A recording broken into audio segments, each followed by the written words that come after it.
Welcome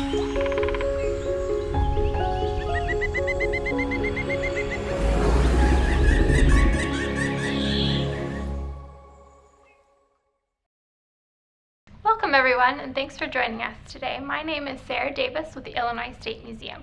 Today we're going to take a step back in history and take a look with the help of a piece of art and take a look at two historical figures you may never have heard of before, John and Mary Jones, and their work to repeal the Black Codes of Illinois. Joining us today are Curator of Art, Doug Stapleton, and Curator of History, Erica Holst. Hi, Erica and Doug. Hi, Sarah. Thank you. Sarah. Thanks so much. So I'm Erica, and this is Doug, and we are going to together be unpacking this piece of art here for what it can tell not only about the Black Codes of Illinois, but also about the context and meaning in which it was created. So I'm going to give you a little bit of background history about John Jones and his wife Mary. This is John featured at the center of the artwork. John Jones was born in 1816 in North Carolina. He was the son of a free black woman and a white man. He was apprenticed to a tailor in Memphis, Tennessee, and it was kind of an indentured servitude situation, but he eventually won his own freedom by suing for it in court.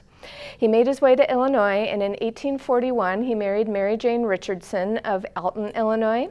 They moved to Chicago in 1845 with $3.50 in their pocket. However, they did have John's tailoring skills and used that as the foundation on which they built a successful business. Eventually, John Jones became one of the wealthiest black men in America.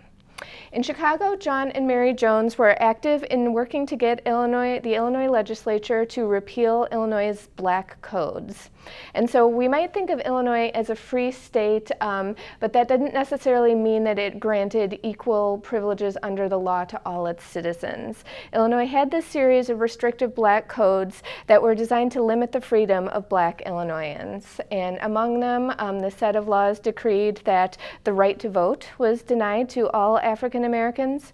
No African American was permitted to reside in Illinois without a certificate of freedom. Any African American without the necessary certificate was deemed a runaway slave and was subject to be sent back into slavery or sold to the highest bidder. All African Americans entering the state were required to post a $1,000 bond.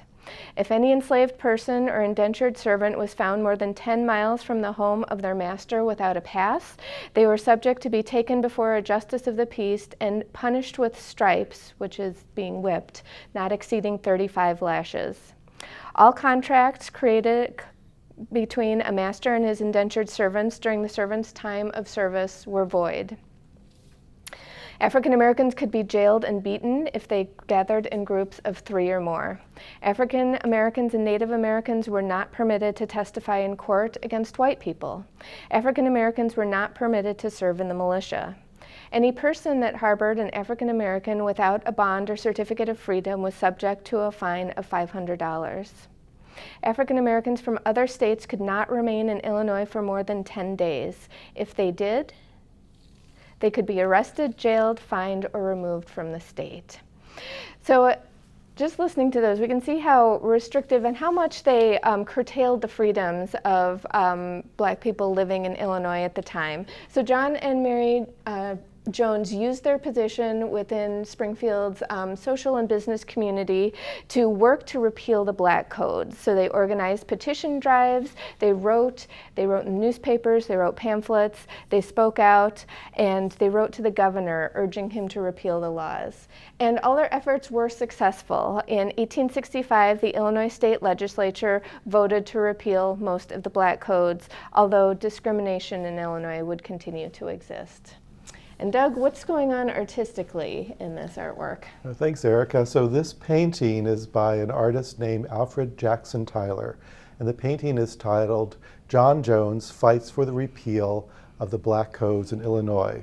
And it was painted in 1963. And it was a commission for the 100th anniversary of the Emancipation Proclamation. And the Emancipation Proclamation was a proclamation made by President Abraham Lincoln that ordered the end of slavery in states that seceded from the Union during the Civil War. And there was an exhibition held in Chicago in 1963 where this painting was on view. And it featured artworks by Black artists that captured important moments in Black history. And Tyler chose John and Mary Jones as a subject. But first, let's talk a little bit about the artist himself. Alfred Jackson Tyler was born in Chicago in 1933, and he studied at the School of the Art Institute of Chicago. And he also worked professionally as a graphic designer. And his artwork was, his training as an artist and as a graphic designer is what led to the sort of bold graphic images and bright colors as you see here in this piece. He also came of age as an artist in the late 1950s and early 1960s during the rise and height of the civil rights movement. Black artists and activists were looking to empower Black lives, creating art, words, music, and culture that brought Black history and experience center stage. Tyler wrote about his work, quote, "My main purpose is to glorify African American people. My brushes will always impart a flare of color for my people. As my old art teacher used to say, use more color." So Tyler creates a heroic moment where John Jones tears the Black code in half. Now this is a fictional moment drawn from real history that Erica told you about. The Black Code was not a single document, but Tyler remakes those years of his effort to repeal the restrictive laws against Black people into a single symbolic moment. This has a larger than life-size quality. Jones is seen standing center stage here, and he is taller than everyone else, not sort of unlike a superhero. His wife, Mary Richardson Jones, stands back here over his shoulder behind him in a sort of attitude of support, looking very directly out at us. The portrait of John is based on a painting that is held at the Chicago History Museum, and it's a very, very clear likeness. And the portrait of Mary is based on surviving photographs. So we knew what they looked like, and Tyler would have had models to base his portraits on. And then surrounding them are Black men, women, children gathered to witness this moment. The mood is solemn, reverential, part political commentary, and part of a sort of Black myth-making for future generations. Thank you. So thank you both for talking to us a little bit more about the artwork and that particular moment in history, and thank you all for joining us. Thanks for having us.